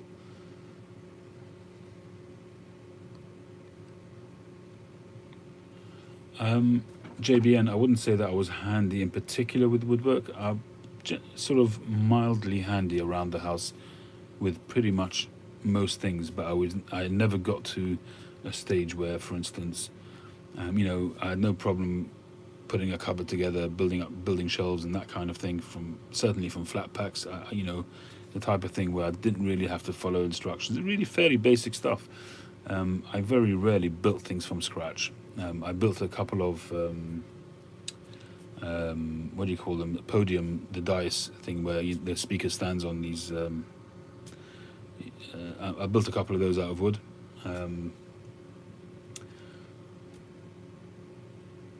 But generally speaking, I wouldn't have called myself a skilled person when it comes to woodwork. Just average, around the house kind of stuff. I had turned my hands to a bit of electricity, a bit of plumbing, anything and everything that I needed to do around the house, pretty much. To give you an example, the garage where I'm working, all the electrics I put in, the updated electrics, that kind of thing. But working with a fuse box, the old-fashioned ones as well, with the wires.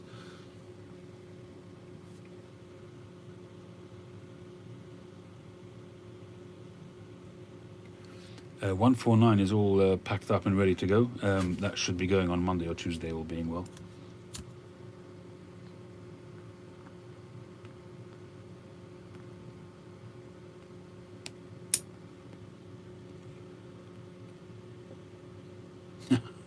No worries, Phil. Amazing what you can do with gaffer tape.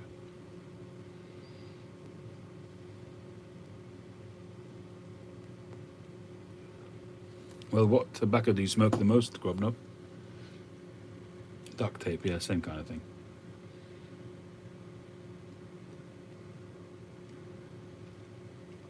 When I watch people like Josh Pipe Grump, the amount of machinery that he's got in his garage, never mind Phil obviously, but you look at people like Josh and that tobacco press that he made me, such precise work, that kind of stuff I've never really put my hand to.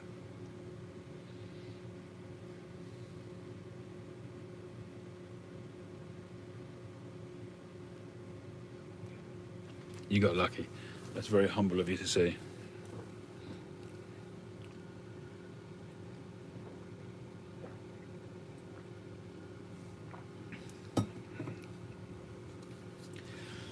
I don't know many people that would have that type of machinery and not be able to use it properly, so.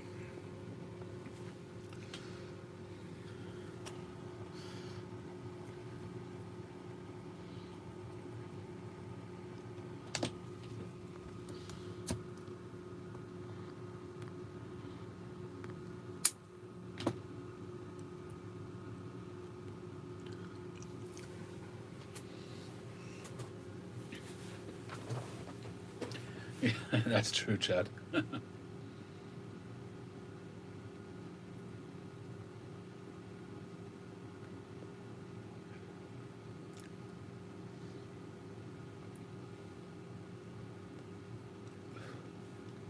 But you wouldn't find them with a machinery in their garages to make an engine, would you?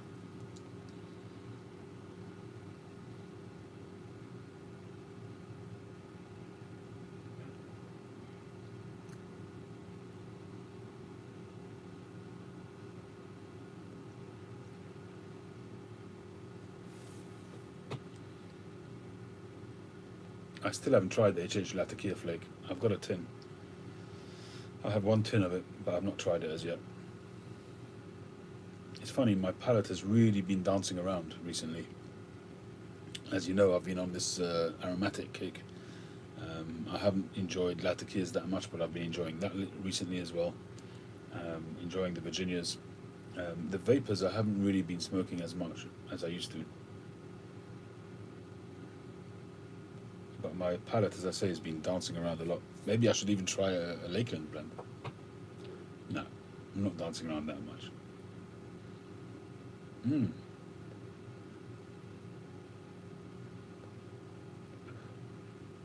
Who was that with, Chad?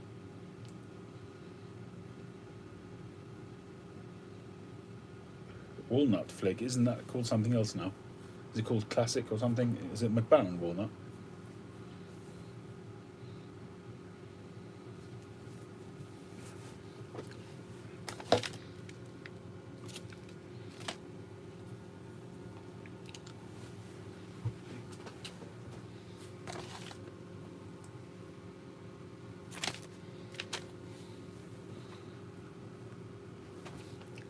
Ashton's Artisan blend.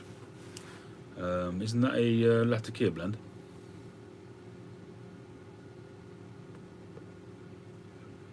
Original, okay. It's an Ogden's.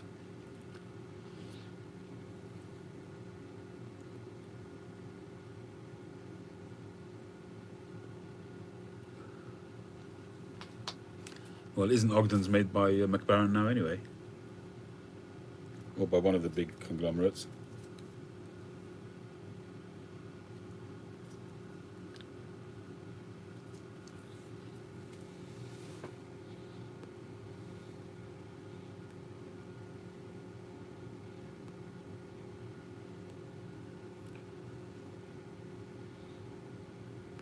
I've got a tin of the Gold Block, original Ogden's Gold Block, which is unopened, which I think John Walker sent me.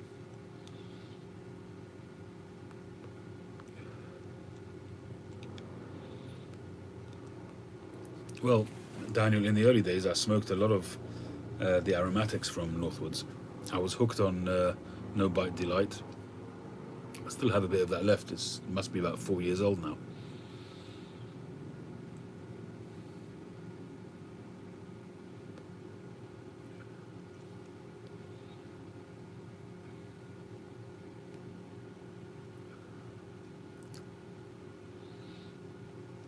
1 strand per tin.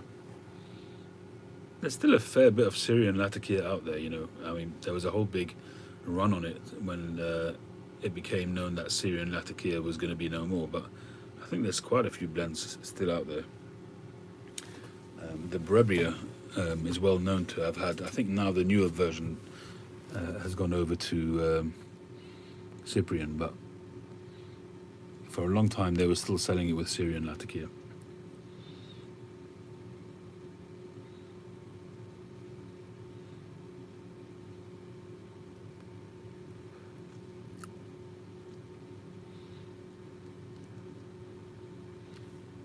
This 3 Nonnas I'm going to have to try in another pipe. It's okay, but I don't think I'm getting the right flavor profile.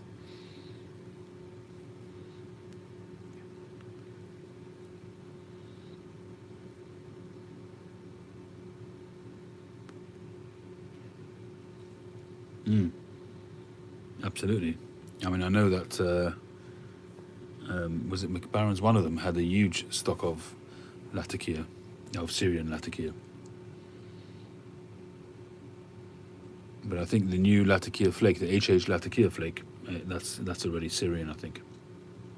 Obviously, beforehand it was HH Syrian Latakia, and I managed to put away a few tins of that, and I'm happy to let it sit because I found it actually quite a full blend, quite a rich blend. It was enjoyable, but still quite rich.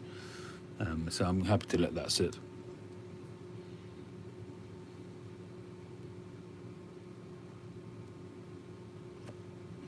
Somebody gifted me this, it may have been OCD actually, gifted me this tin of the white stuff. I've got the lid somewhere else. I just use it for my tampers. Very cool. But the BS 759 or whatever it is on the Danish pipe shop, the Paul Olsen match blends, is very, very good.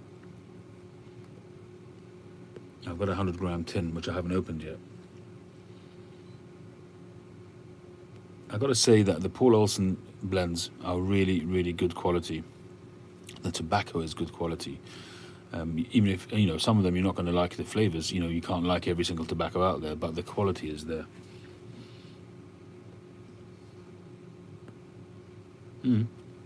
Paul, send me your address. I'll gladly send you a healthy sample of it. It was gifted to me, so I'm more than happy to gift some to you.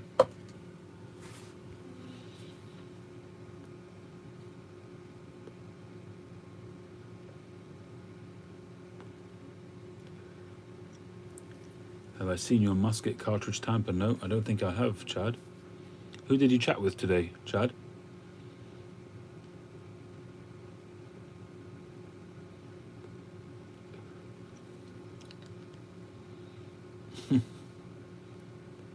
Uncle Phil, nice. Is it up already? Is it on your channel?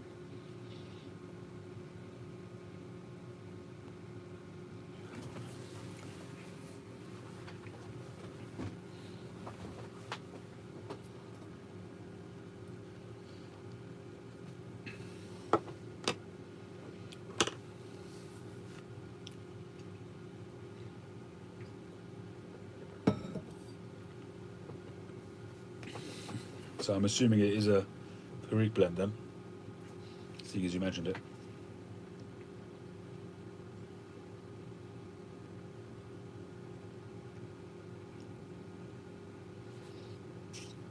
Who's selling these musket tampers?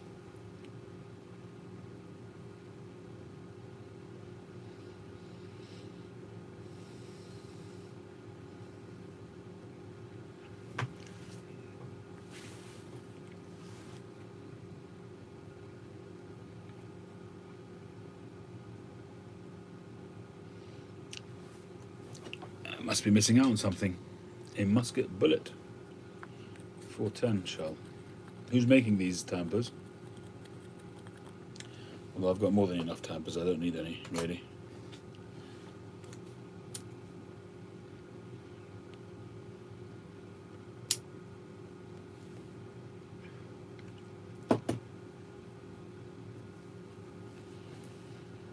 Mount Gay rum. It's Surprised they're allowed to call it that these days. In this PC age. This PC age of good behaviour and rioting.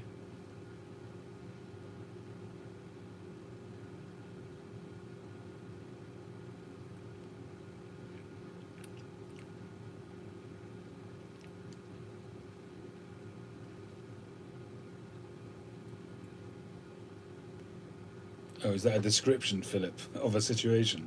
The game mount.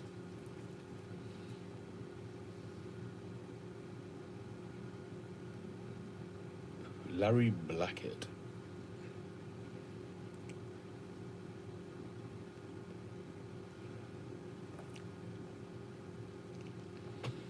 Alright, let's have a look at the email.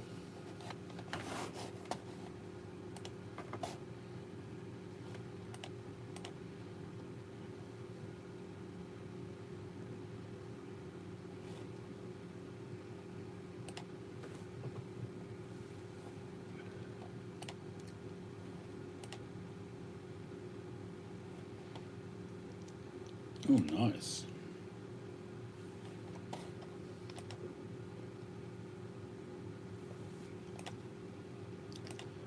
Those are like little sculptures. Oh, it's all one. It's pictures of one time. I got it. Okay. Yeah. I mean, the way he's got the little folds in there looks like material. Very cool. Very nice indeed.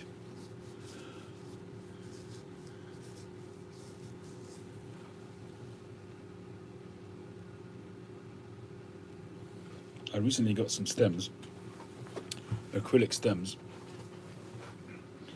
Very, very interesting colour. I've not seen it before, and I've got a feeling that they're no longer produced, but I don't know. I have to find out about them.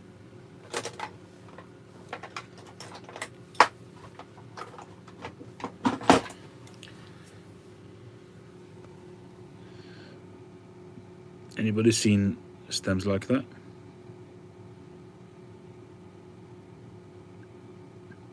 I was thinking of putting one of these on the on one of the barlings because it's subdued enough.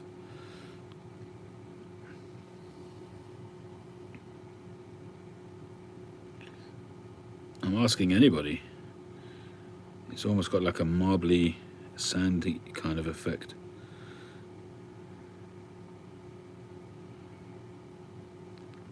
No, they're not the tortoise. That's the tortoise type.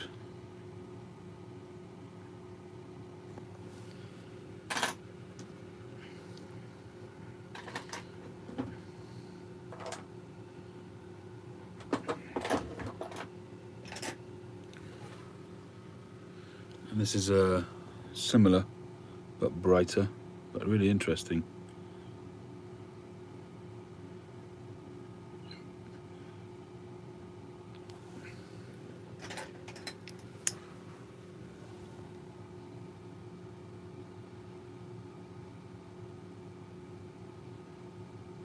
No, this is not from Vermont Freehand. I got this actually from a guy, just a guy, an individual, not a pipe supplier. He just had a bunch of these and he offered them to me. They just look really interesting.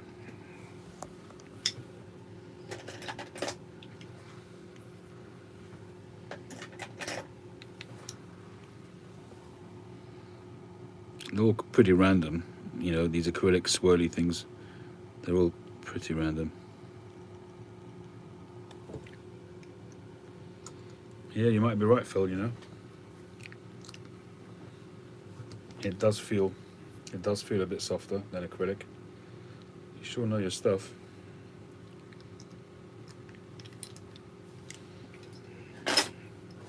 Well, you'll probably be seeing some pipes made with these in the near future. I might have to make a limited run on these because I don't think I'll ever be able to get these again. I've probably got about maybe 20 or so of these stems, different sizes.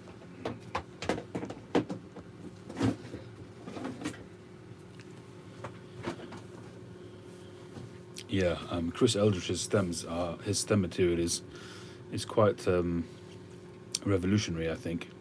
Yeah, yeah. Eldridge Pipes. I've used his. He sent me a sample as well a while back, and he's like a real alchemist. Um, the stem material is really clever. What he set out to do was to get the softness and comfort of ebonite, but the longevity, the lack of oxidization, and the lack of needing to have to polish them up all the time that you get with acrylic. And he's combined the two ideas, and he's come up with his stuff. It's a soft material. It sands and shapes very, very easily, in a way too easily, because you can very easily go too far with it.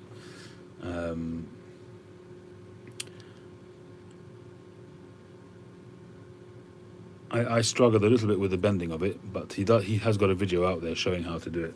But I did find that some of the stuff, when I was bending it, it kind of bent back. But it's just a matter of getting used to it.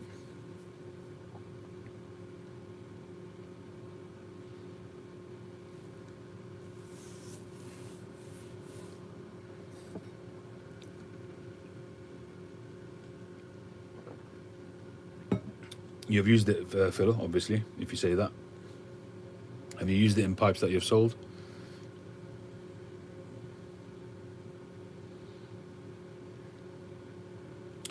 Well, Andrew, you could always do a Lovat, just use a short piece to see how it goes. Yeah, that's what I had. It's one that I did snapped. It almost like shattered almost. So it's funny. It's got interesting tolerances because when you're working on it, it's really soft. When you bend it, it bends really quickly and really easily. But when it snaps, it just shatters. It's a really interesting material.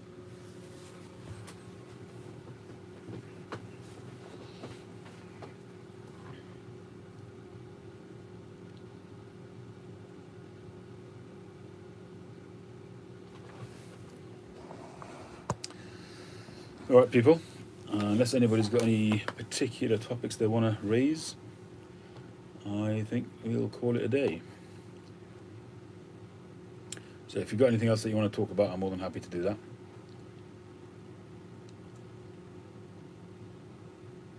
Yeah. I see. I hear that, Phil. It's an interesting material.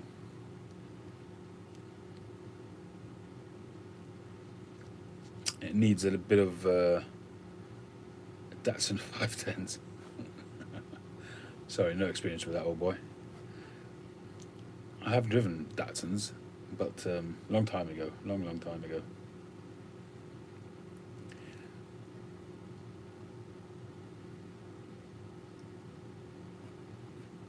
Hey, Maui.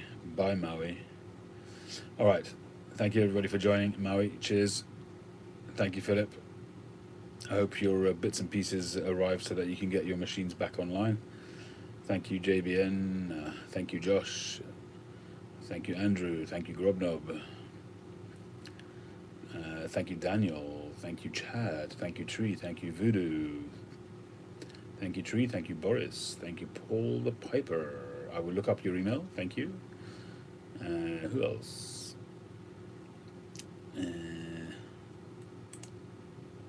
That's about it, everybody. Ken, thank you. Good night, everybody. Have a great evening. Enjoy the rest of your weekend. I've actually got a bit of a busy weekend because we've got decorators coming in on Monday. That's if they come. They're not the most reliable people, but they're supposed to be coming in. We're having the downstairs decorated. It's been needing to do it for years, literally. But there's always been other priorities.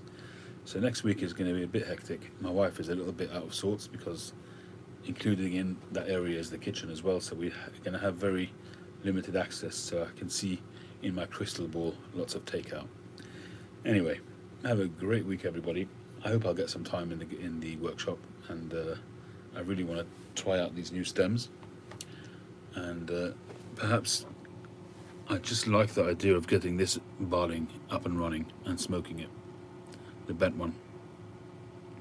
I'm enjoying bent pipes more at the moment, more than my straight pipes, I must be honest. I'm doing a bit of a 360 degree. I started off with bent pipes 5 years ago, then moved over to straight or slightly bent pipes, and I'm now, even though they're harder to make, I'm enjoying bent pipes more. I just find them easier to clench more than anything else. All right, everybody, have a great weekend. Catch you on the next one.